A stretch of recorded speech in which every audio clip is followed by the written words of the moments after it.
Okay, Doc South here. And I may have done this story before, but chances are it's deep within my archives, could be, and probably would be very hard to find. But I wanted to do another video with the topic of uh, angel visitations. I do think there are. I'm absolutely convinced. If it meant my life, I could not deny angels. Okay, I have seen a few, and I've seen them work some pretty wild miracles too, on occasion in the ambulance where people didn't seem to stand a chance. All of a sudden, they're looking up at something in the ambulance, floating overhead, and next thing you know, they're they're going to make it. And you know, and I don't. It didn't look like they were going to. Things they were in pretty bad shape, and yet something they saw, they sometimes even reached for, uh, somehow brought them back.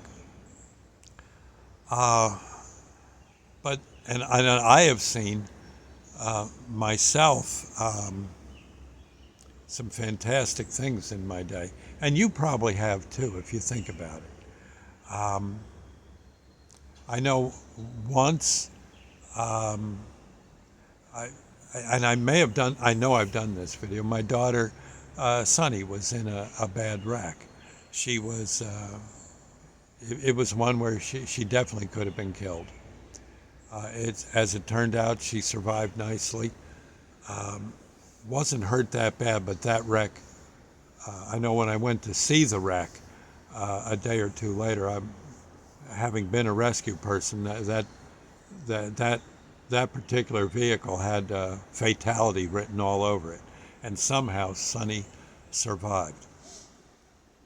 I remember getting Sonny at the hospital that night, um, and bringing her home. The doctor, I remember the doctor in the ER telling me, um, "Boy, it's a miracle your daughter's even alive." And the cops were in the police were in the ER too, and they said, "Yeah, we saw that wreck, man. It's no way anyone could have survived that. It's an absolute miracle, pal." And I said, "Yeah, I believe in him." I said, "I used to do rescue. I know wrecks can be very final." These cops all said, "Yep." I said, "Well, thank God." They said, "Yep, there you go." And I remember getting Sunny home. She was, they were able to discharge her, but the wreck, honestly, the car was as if you took a sheet of paper and just crumpled it up. And they got her out of there okay. I think they had to use the jaws to get her out, but not so much that she was pinned, but the car needed to be open a little more for her to squeak out. That, or she may have climbed out the back window of the vehicle. In any case, it was a bad wreck, and she made it through. And I remember that night, laying in bed, I put the kids to bed. Sonny put her to bed. I said, "Boy, you say your prayers tonight." She says, "I will, Dad." And she um, I said, "We'll sort everything out in the morning." She says, "Yes." And I gave her a kiss, and if I recall right, I kissed her on a spot that hurt. That I didn't mean to, but I went to bed, and I remember laying in bed. I know I've done the video on this, but I remember just kind of saying the Lord's Prayer and saying, "God, thank you so much for saving my daughter. It was an absolute miracle," like the police said, and like Sonny said. It's a miracle she survived. Thank you so much. And I remember going to, basically turning out the lights, getting almost to where I was asleep. And then all of a sudden, I don't know, I'm kind of like staring at the wall, and all of a sudden there was like a little strand just kind of floating right in front of my eyes. Just a strand. It was a strand, a chain kind of, but it was not a chain, even though it had consistency like a chain, but it was more light and energy than it was metal. And it I hit it and it flopped a little bit, and it was brilliant gold colored, and there was just one chain, then another chain, and then another, and another, and another, and pretty soon, my God, there's all these like little chains of light floating in the room, and I said, whoa, and I remember a voice above me saying, lay over on your back and look at me, if you would. I lay on my back, and there's this being. There was this absolute, if I recall right, kind of a silverish, goldish ray of light about, about 15 inches in diameter, maybe a little bigger. Who knows? I didn't necessarily get out a tape measure. Okay. But about that big. And then radiating it from it were all these strands of light, like I told you about, that had been floating in front of me. But there was hundreds of them, and they were all over the room, floating around. And in the middle, this white light. And in the white light, I know I've done this for you, but I'm doing it again, just for giggles. And there was this light that just kind of looked at me from the this light with eyes in it looking at me, and it said, your daughter will be okay. I think it may have said something to the effect of, we kept an eye on her, she'll be fine, you've got to quit worrying so much. Worrying about such things won't help a thing. Cool it on the rule.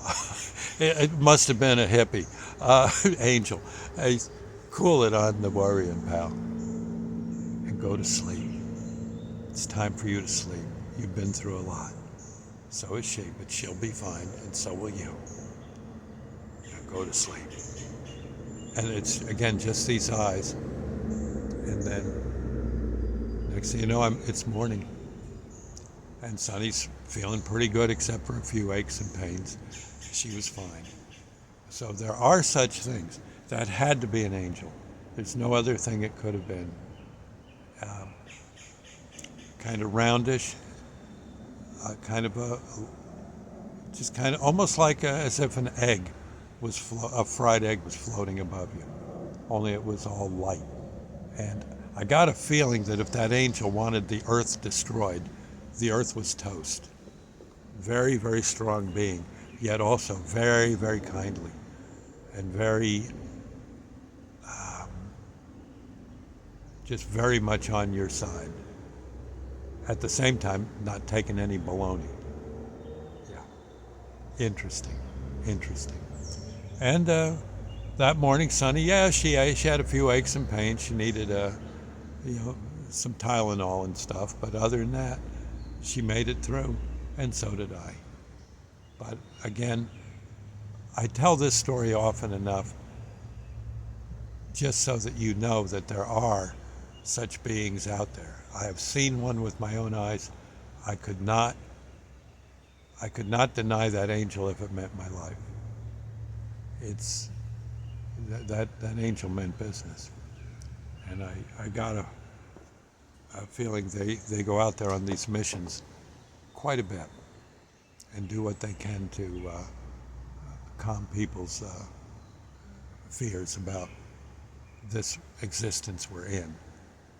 And I don't know, to me it was kind of encouraging to think there are such things. I know in a way when I was in the ambulance, or into doing the ambulance work, I do remember doing what I could to make people feel better about their wounds and all, and that what they had wasn't too bad, it's fixable and all that. And I remember that being quite a help to them. So I'm passing what I saw on to you. Okay, God bless. Bye now.